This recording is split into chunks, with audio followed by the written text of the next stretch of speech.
compared to all the other subject exams, I used to be like, very serious about the drawing exams. Everything, like just speaking in Tibetan is itself is an, I think, a resistance that we are doing. One thing that I found similar in all these schools were like, a lot of them had, I think they are very well aware of what is happening inside Tibet, particularly on the topic of this one, correct? Boarding school system inside Tibet, imagination, your kind of dreamings, these are the things that you cannot control by the boundary or anything like that. We started our collective and we named it Khadhok. Khadhok literally means colors in Tibet. One of the sole purpose of art is to create these debates, right? There is a very great scene that is happening inside Tibet also. Like a lot of great, I would say emerging artists who are doing incredible works. During my childhood time, my father was giving me this tanga, drawing guidebooks. Art is the best kind of like, I would say, so it's like a political thing, I could say. It might be a best strategy to use, thing to get back our country. Unsilenced, Voices of Young Tibetans is a podcast presented by the Foundation for Nonviolent Alternatives, where young Tibetans share their personal stories, experiences, opinions, and journey in exile. Testile, Namaste, and welcome to FNV's podcast, Unsilenced, Voices of Young Tibetans. Today we have with us a co-founder of the Tibetan Artists Collective, known as Khadhok, that aims to provide and nurture young Tibetan artists. They have done exhibitions in Dharamshala, most recently being the Dreaming Tibet exhibition. He has furthermore done several artwork for different young Tibetan artists and singers, notably Rithala. And I also had the pleasure of working with him during the Future of Tibet conference at Dharamshala last year. Welcome to our show, Tashi Nyima. Thank you so much. It's my honor. So, Tashi Nyima, could you first tell us how you got into art and artwork in the first place? Because I myself growing up, I like to draw. I had some certain inclination towards drawing portrait, but it couldn't go more than that. So what's your take on it? Okay, so before answering his first question, I myself want to say thank you to his organization, FNBA, for giving me and my trying to be a collective member to give a platform to talk about myself and my own collective also. I think in future also we might get more chances like this. So okay, first question was like my own artistic journey. So I think from my early age I was very much into art, and my family, my father, he was a tailor, and my mother, she used to make pangde, a Tibetan, apron for like our traditional dress, right? So even though they both were like from Tibet and came to exile and still struggling with their financial stuff, but they would never hesitate to spend money on my drawing endeavors, where they would support me with whatever they have, ability they have. And this, I think, really motivated me to do what I really loved. And I still remember, during my school time also, compared to all the other subject exams, I used to be like, very serious about the drawing exams, even though I didn't have any other friends who would be that serious in the drawing exams. But I was the one who used to be very serious about it. I used to practice it. I used to study about it. And, and plus my parents also, just like I told you, with even though they had like a financial problem, they would still buy me a lot of art tools, like money, drawing guidebooks, which really helped me, And I think my parents, my families, they are like the biggest supporter for me to do my works. And I think in a way, because of their dedications towards trying to make give a better life to their children, that really motivated me to to express my feelings, to express theirs, mine, our culture to the world. So two things that really, like hit me when you gave your answer here was like how family plays a very important role. Yes. And on top of this, your own passion. Like, I mean, we both were from TCV, and for us, arts subject for that matter, drawing was like an extracurricular activity. It was nothing serious, but seeing you take it very serious, it's very interesting. So moving on, Tashi Nyima, art and resistance of late has become a theme. Like it has been explored since times immemorial. We had the Medicis, like Dharamshala, everything was there. But of late, it's been coming more and more. And as Tibetans ourselves, art is a form of resistance against the Chinese occupation. Yes. Your own Khadhok collective's own recent exhibition, Dreaming Tibet, like I could not attend it because it was held in Dharamshala, but seeing the visuals, the videos, like I could get the strong essence of that resistance was there, even among the Tibetan children doing these small drawings. So what is your take on all this? From what you have said already, art and resistance, they have been together, like from our history also, we can see all this resistant art and resistance. And I think, personally, when I was doing this Dreaming Tibet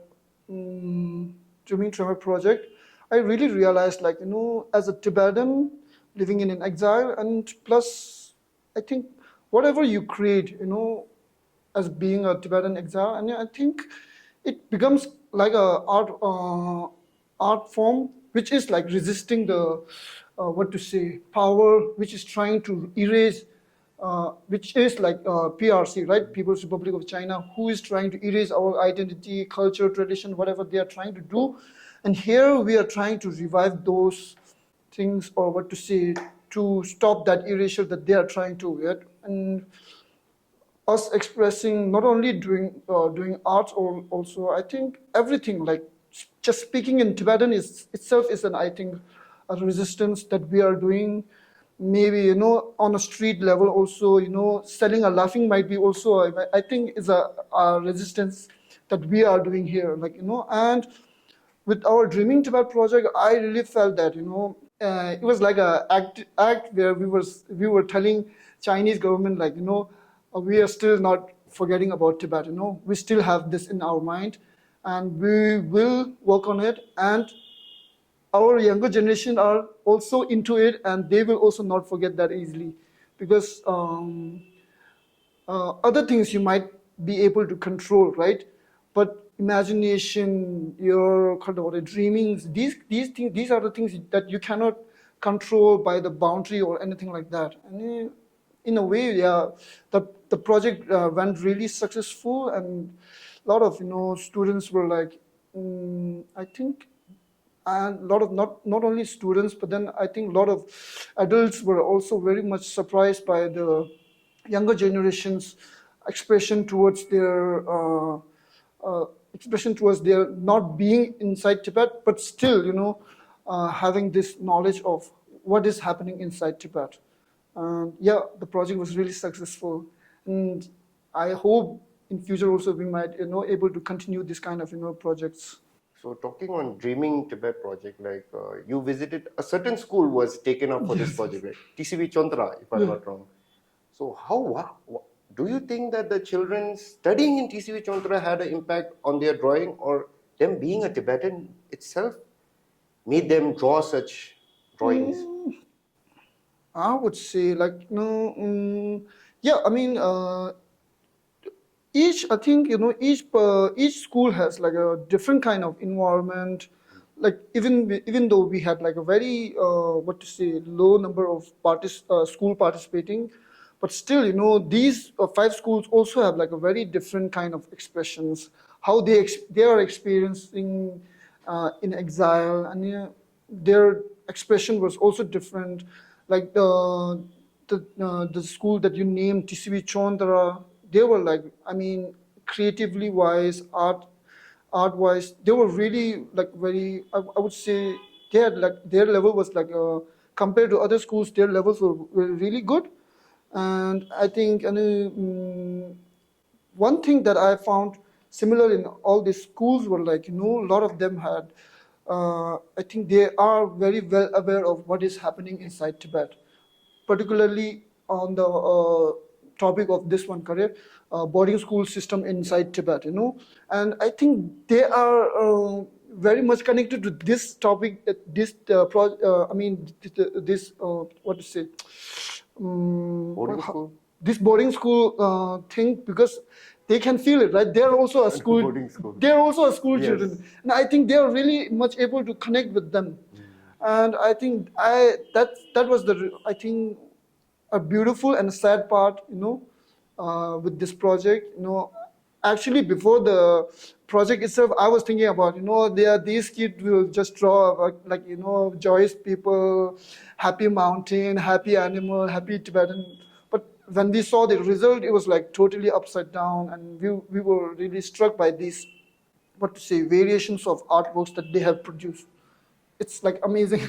Indeed, this is really inspiring to hear that even our younger Tibetan generation Yes. have not forgotten what has happened to us.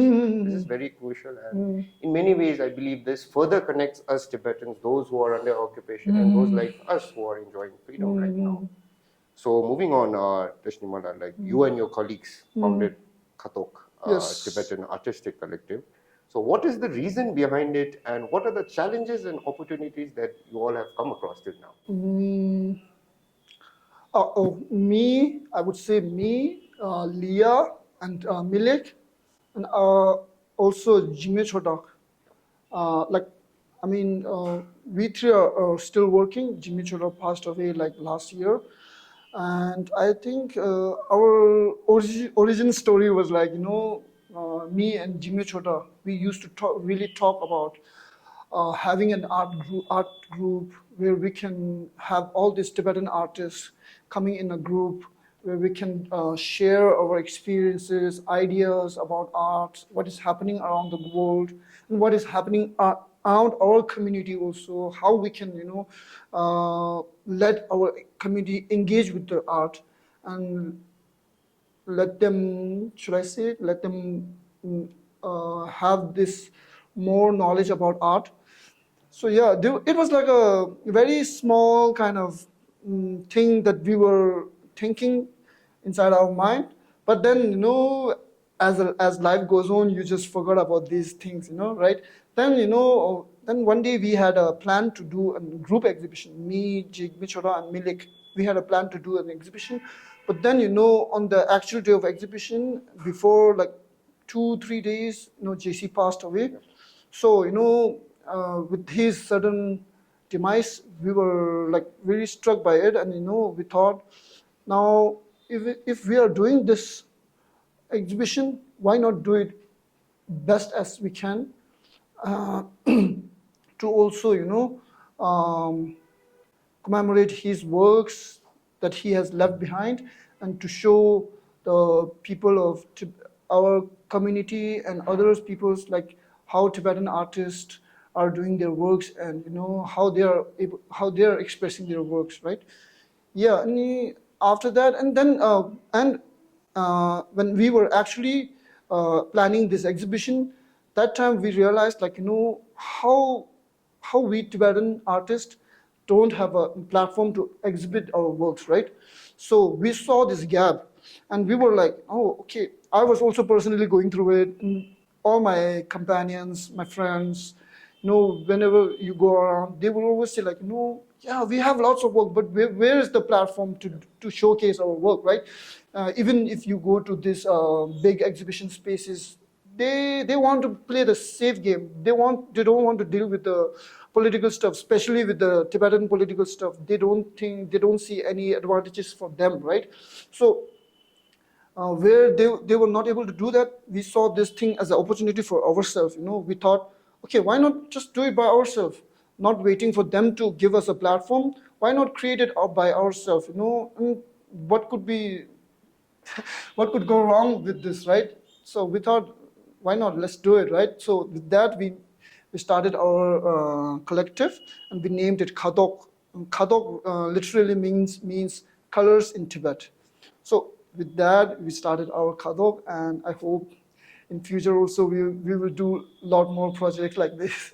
Jimmy was also a classmate of mine in the sense like we were batchmates. And, the work that he was doing, I was also observing it of late before his sudden demise.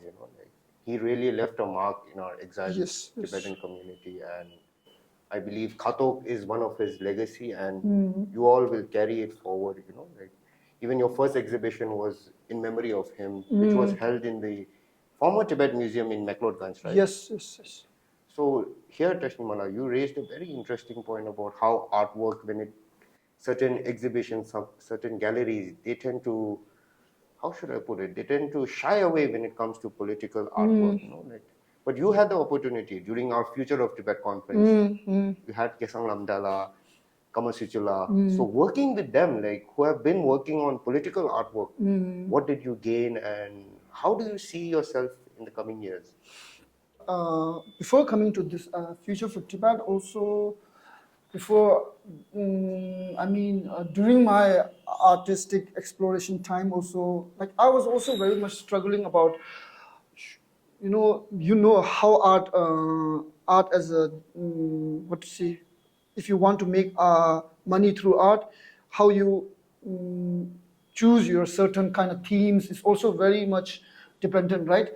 Like so when I was going through that period of thinking which kind of work should I do, and meanwhile I was also exploring myself also, right? I was looking out for myself. I was thinking what kind of work that really like resonates me. I was doing everything. I was doing digital works. I was doing a lot of weird works also, like painting for my friends, not only political stuff, but I was just exploring myself.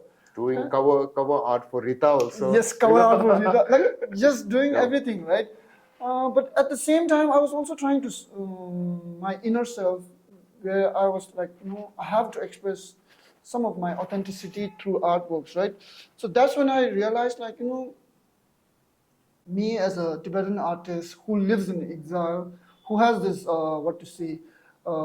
opportunity, this freedom of doing artworks freely, whatever I can say, but still I'm thinking a lot about doing a political artwork or not, right?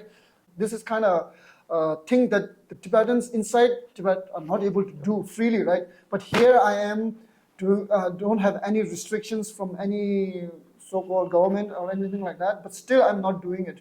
So that really hit me, So after that, and I was like, okay, I want to do more about, our political stuff and talk more about it. And what better way to use my own artistic endeavors, right?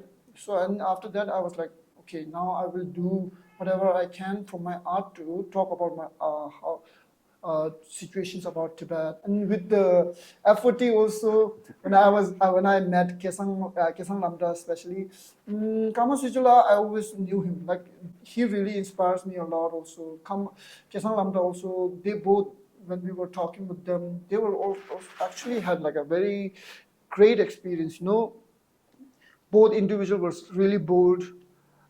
And I felt like, I was older than them. Like the way they were taking their risks, the way they were really confident about their work. And I think I liked everything about them. And it really motivated not only me, I think all my other participants.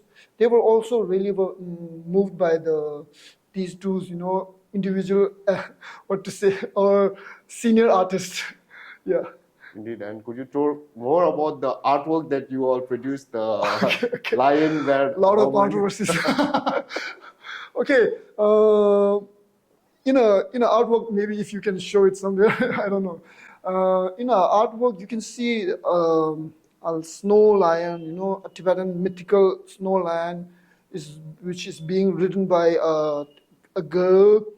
A lot of people say it's not a Tibetan girl because of her yellow blonde hair and her body shapes. And like people were saying a lot of weird stuff, right?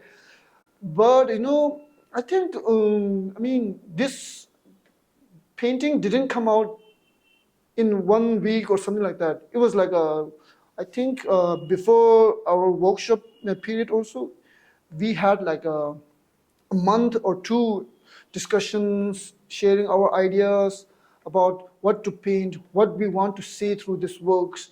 And I mean, if you really think about it, artists are like the very individualistic mind people, and to come under one group and trying to create a one artwork is really difficult, because all individuals has all individual artists have their own imaginations, way to express, So to make it all come under one painting is really, this also is an very, what to say, hard work to do, So when we did this, and still when on the actual day of doing a painting also, we were still thinking about what we are trying to say, what we wanted to show. Then we realized when we saw the artworks also, we were like, I think this is not a thing that we are showing about future. This is not the future. Instead, this is like a question that we as an individual artist are facing daily in our lives. Like I might be facing like, what is Tibetan? And how can you call someone a Tibetan? Does Tibetan has to be like a Tibetans inside Tibet? Then we are not Tibetans, right? And then you cannot deny the fact that a lot of Tibetans are outside of Tibet. India. A lot of exiles, foreign countries. They are also growing up. Like a lot of these mixed races are also being brought up. So you cannot deny all these things, right? So we were like, it was like a question that we were all facing, all individual artists. I mean, a lot of who have been growing up in exile, a lot of have their own families. So these are, I think, through this artworks, we were not showing the future, we were showing the questions that we might face during when we are going to the future, something like that, I think. Indeed, I think your answer, will answer many of those doubters. Not doubters in the sense like, I think people sort of started talking on it because I think they felt close to the artwork, in my opinion. Yeah, I really like the, what to say, all these thoughts, I would say, debates that we have created, I was getting a lot of responses from my close friends also. And I was like, whatever you guys think, it's good, because it was like one of the sole purpose of art is to create these debates, right? If it's not creating any debates, if it's not letting you think about something, then we are actually not doing a good work, as an artist, I think. And I really like, even if someone is criticizing it, I would love it, I'm always free about criticize.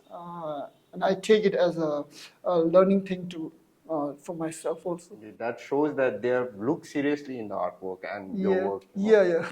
And going to another subject, like something that is personal to you, like I initially met you during our college days, at Delhi University, at the Tibetan Youth Hostel. So you, and there were not only yourself, there were other Tibetans as well. I had a few of my friends also. You were going to art college in the university in Delhi itself.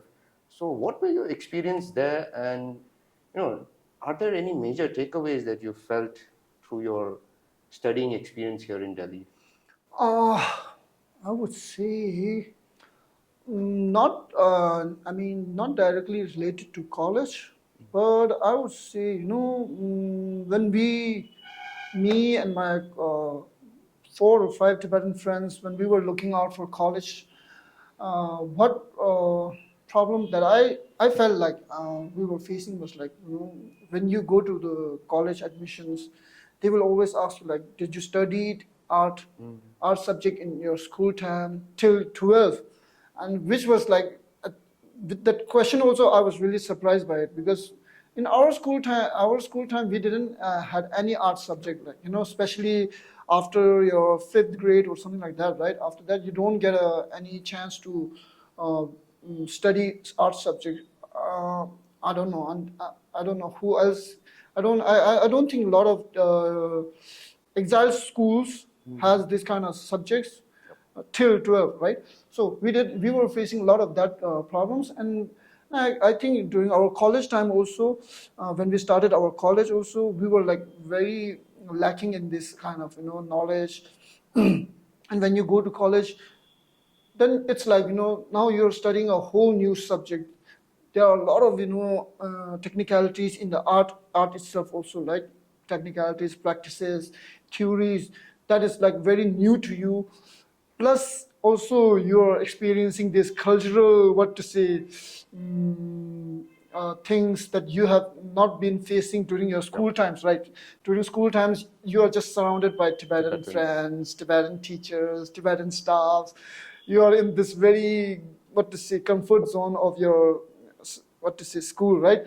And then you are just, after your class 12, it's like you are just thrown to this kind of, cultural diversity in Delhi, right? So it was like, academic wise, this was the problem. And I think outside of academic, I would say a little bit of identity crisis like that, And as an artistic and I think not only from college, also I think from a lot of activities that me and my friends would do after the classes, also going to exhibition spaces, to going to festivals, art festivals. There are a lot of things that are happening in Delhi, right? If you really like to look around and see, you will find a lot of this kind of things happening around you, where you can learn a lot. And also, yes, doing a lot of what to say, showing your artworks. These kind of things, kind of like gives you confidence to show your artworks. Indeed, and if I don't want to throw names here, but I believe Namsala, a popular rapper now, he was one of your classmates as well, Yes. right? So it's interesting to see what you have done after graduating. And if I'm not wrong, I believe you, as a collective during your college days, presented a beautiful mosaic art to His Holiness the Dalai Lama. I think not to His Holiness the Dalai Lama. Actually, to our that time we were staying at the Tibetan Youth Hostel, Youth right? hostel. It was like actually we didn't have any plan of gifting what we wanted to do after completing this book. It was just, I think, pure passion. And I think because of maybe the young blood thing. Yeah. No plans, nothing. You don't have any. You don't have plan for any outcome. It was just like a pure passion thing. We were just a group of wild Tibetan, college kids who wanted to create something but didn't know the what to say path. So it was like, yeah, but the artwork turned out really well, and it was like we really thought, we can do something good with it. We can gift it to His Holiness also. But it was like very heavy, so big. We didn't get any, what to say, buyers or anything like that. Then it was just left in our youth hostel, and where now it is still being shown and all these things. I think now I think it's like a gift from our collective to the Youth Tibetan youth hostel.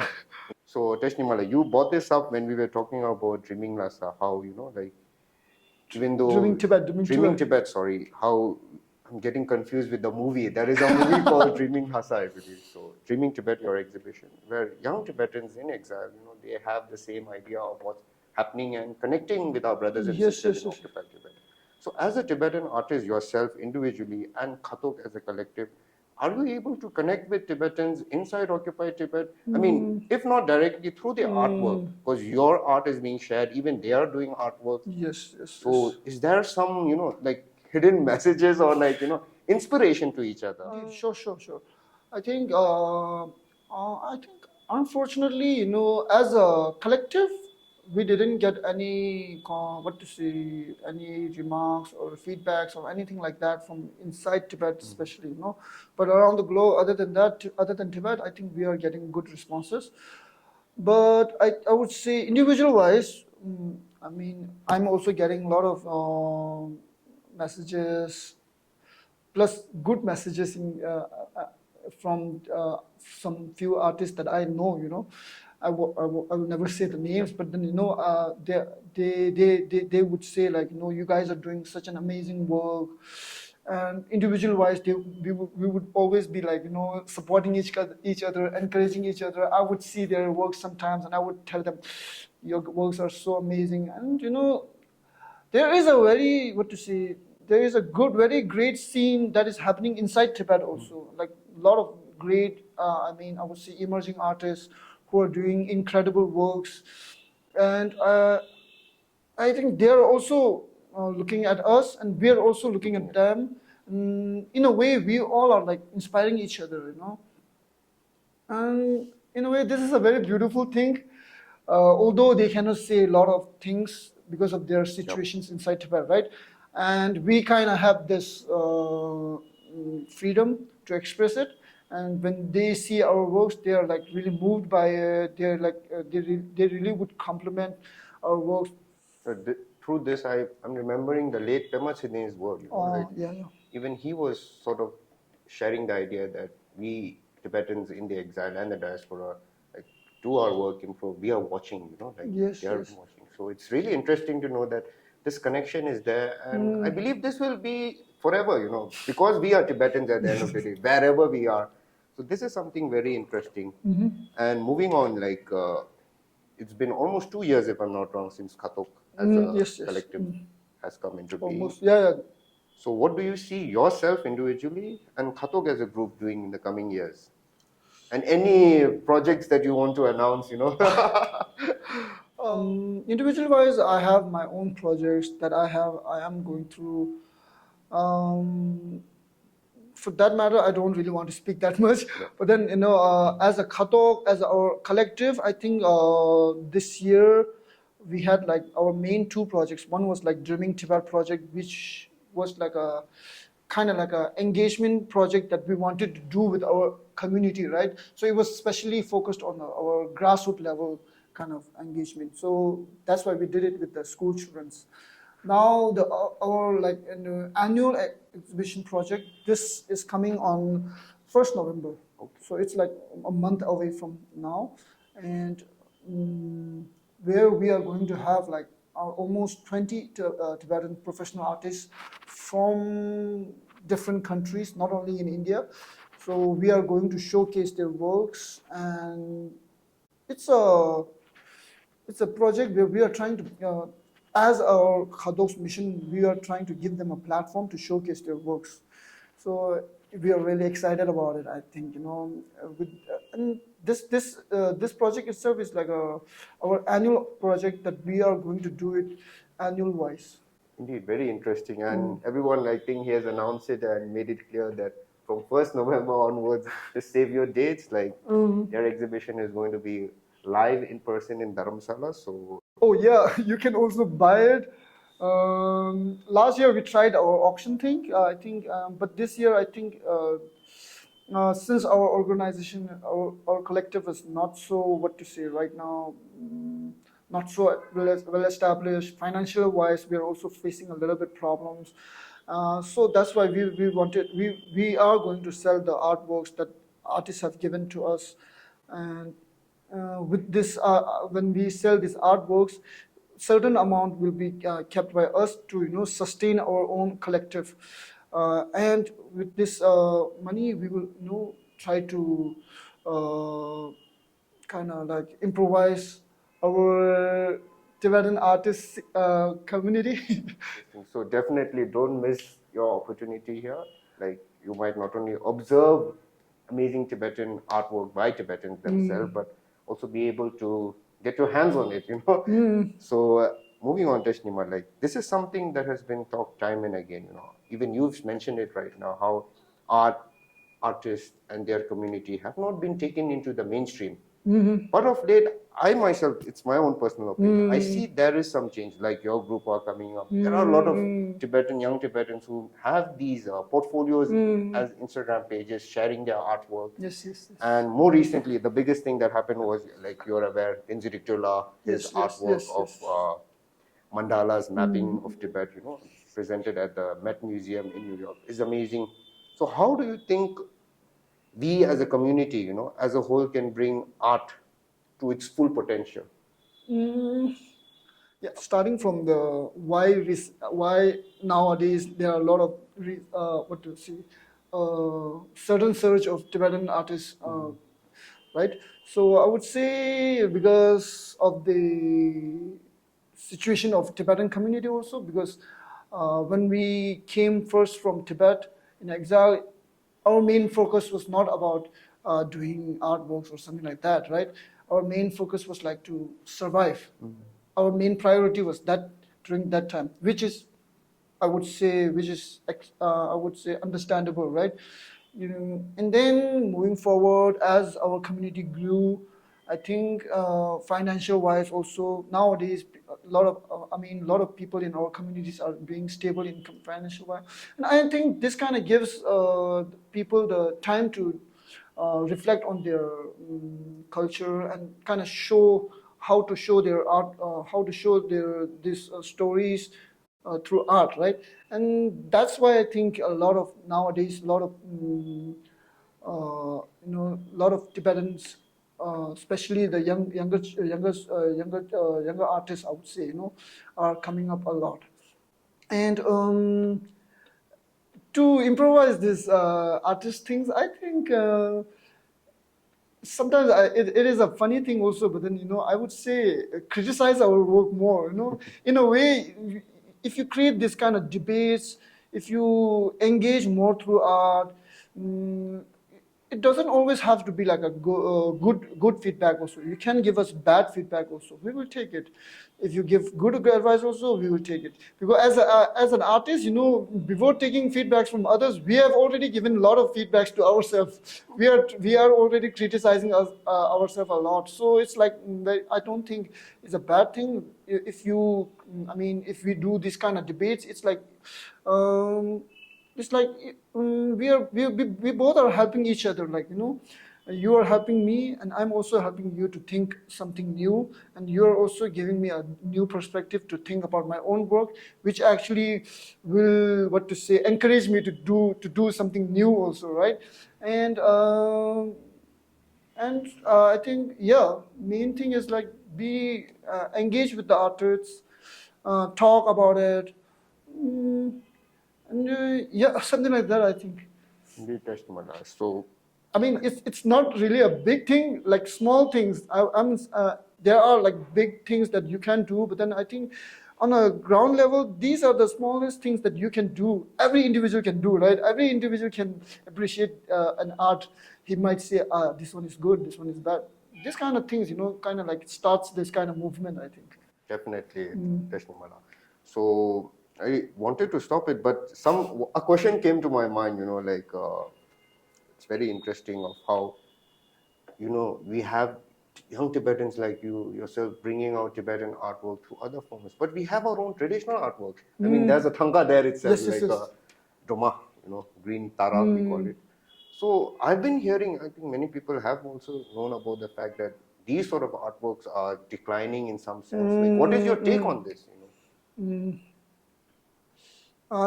Because honestly, I see some of your artwork, your friends, there is some fusion element. That is definitely there. You gave me some stickers of yourself. Yes. The Tibetan clouds motif, everything is there. Just like I told you, during my childhood time also, my father used to. If you see parents giving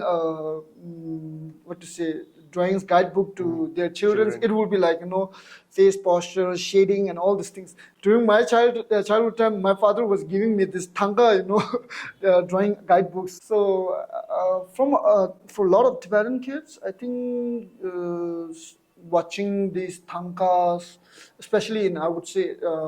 Since I'm a visual artist, I'm more inclined toward visual, right? So we would see a lot of thangas during and everywhere you go, cultural temples, wherever you go in religious sites, you will see a lot of thangas. It kind of like naturally has it is in us, I think, and. Since I think nowadays a lot of students, a lot of not only students, a lot of children, they are not able to connect with it, because I think tankas are like, it's my take on it, right? I cannot say about other people's. I would say tanka is like telling a story of gods. And in a lot of Western, what should I say, Western, I think, in modern arts, you can actually tell story about yourself, what you are going through. So with our current situation in exile, with tanka, you cannot tell what you are going through, right? As an exile, as a Tibetan, the feelings that you are going through. I think from tanka you cannot tell these kind of stories. Yep. So in a way, I think these younger generations are trying to want a different type of medium, or should I say style, to express their feelings, right? So that's why I think they are more getting into this kind of Western art, I would say. And if and tanka as a traditional artwork also should get a respect that it needs. I think I really admire tangas. In my artworks also, you can see this kind of like aesthetics where you will find this color aesthetic that I might take from tanka. Sometimes composition wise, I might take some inspiration from tanka. I really do take a lot of inspirations from tanka because it has been with me since my childhood, right? So I cannot deny that fact. So yeah. This is very interesting, like young artists, even though they try to tell their story through a different medium, our own traditional artwork, be it Thangka, is the source of inspiration to it. So very interesting, Tashi Nyima. I would have definitely liked to carry this conversation more, but we are running short on time. So finally, I would like to ask you whether you have any messages to our fellow Tibetans worldwide and the plethora of Tibet supporters who continue to stand in solidarity with us Tibetans.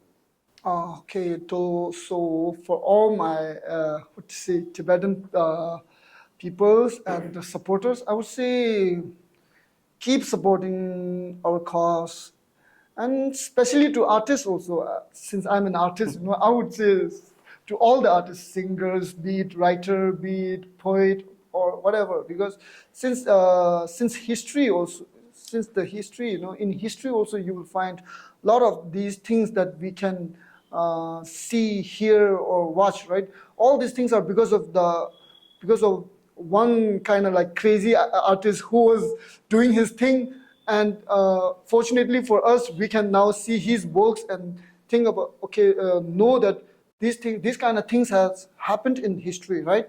And we as an individual who is living right now are learning from these kind of things. So